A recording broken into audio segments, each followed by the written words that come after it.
So Morgan is mouthing the words to the song right now, even though we can't hear it. She's been a hermit for all of her third year, building a little cave of Reese's and Oreos, and only venturing outside to walk her dog, and to come to Speakeasy.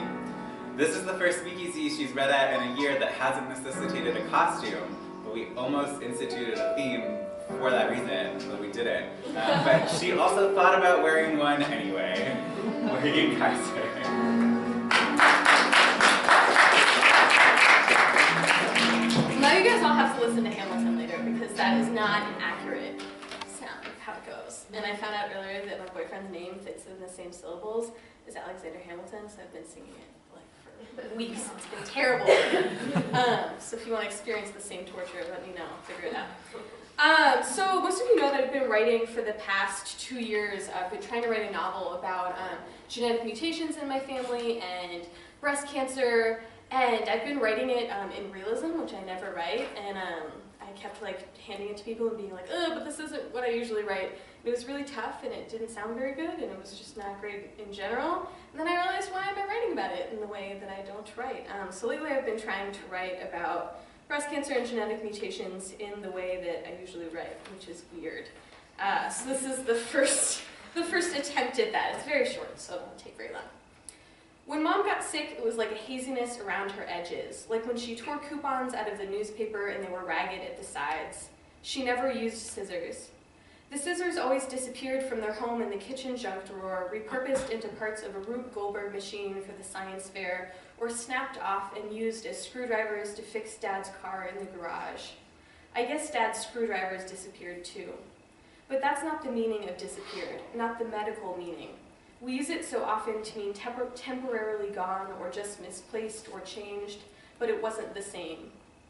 We all knew it happened, the disappearing of women, how their illness ended in invisibility. We heard about it on the news, the words epidemic flashing in red and white across the ticker tape. People wore white ribbons. Mom said they shouldn't have worn ribbons at all.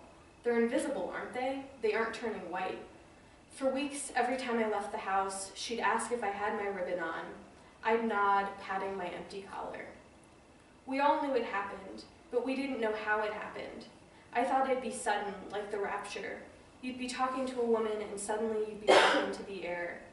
But it wasn't like that. It was slow, like paper dissolving in water, like the erosion of the coast, like looking in the mirror at 60 and suddenly not recognizing your own face. At first, you couldn't even see it happening. At first, it might have been just a trick of the light. And then you felt it growing, a heaviness in you that can't be ignored. I didn't think it'd feel heavy either, thought it'd feel ethereal and ghost-like, but that's not what they said. Beatrice, my great-aunt who disappeared last year, told my grandmother it felt heavier every day, and then when you were gone, when you were truly transparent, your body felt like stone but was as vaporous as the air we breathe. Your voice felt like a scream, but was barely a whisper on the wind. With Mom, it was a gradual blurred illumination, like those cherubic angels in Renaissance paintings. There's a name for that effect. I've forgotten it now. After Mom started, a month later, it was Grandma. How long do we have? We asked every doctor. It's hard to tell, they said, a chorus of voices in fluorescent bright chapels of their offices. Even the way they held their hands reminded me of church, the way they were clasped in front of them as they delivered the news, their voices rumbling and godlike. A year, 6 months, maybe a few weeks. You should start making arrangements now. We made a different contingency plan for each answer, a prioritized list of things to see and do. Mom didn't want to stray far. It's not like I won't be able to see things when it happens. They just can't see me. I'll see the Grand Canyon then. Let's just play Scrabble for now.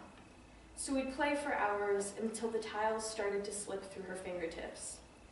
Grandma didn't want to see people or places. She wanted to see graves and write out the stories of their owners, travel back to the holler she came from in West Virginia, the mountains that surrounded it, beheaded and flattened by corporate coal greed. You'll do this for me when I'm gone, right? You won't let them forget? Her calligraphy, practiced and perfect, grew thin and trailed off into the blank white of the paper, the stories ending mid-sentence. 2 in 1 month. Very curious, all the doctors would say. They'd reach their cold, hard hands out to my edges to make sure they were secure. There are treatments, you know, and genetic testing. There are so many options available to you, so many choices your mother and grandmother didn't have. Opacity, it was called. If it wasn't too late, if you hadn't already gone too hazy, they could inject you with it and you would grow hard and strong, the lines of your body like a cartoon, sharp and distinct from the reality around you. I went once to the clinic full of women in turbans and thick furs, bundled up as if they could hide from the virus. They read magazines and nibbled on cookies as the drugs dripped into them. I never went back. When Grandma was semi-translucent, a living ghost, like a shadow, she gave me her winter boots. Grandma, you'll need these, I said. I won't. You'll still be cold, won't you, once it's done?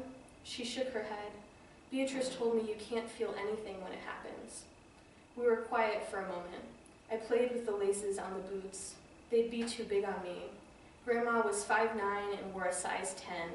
She called me shrimp. I got my jeans from my father's side. Maybe that would save me. The boots were nicer than any I could afford. I'd wear fuzzy socks. I'd make them fit. What if Beatrice was wrong, I asked. If I can feel the cold, she said, I hope it kills me. She smiled, patted my hands. My hands stiffened at the tiny wisps of air. I could hardly feel her. They'll be too big on you, she said. Wear thick socks. Thanks.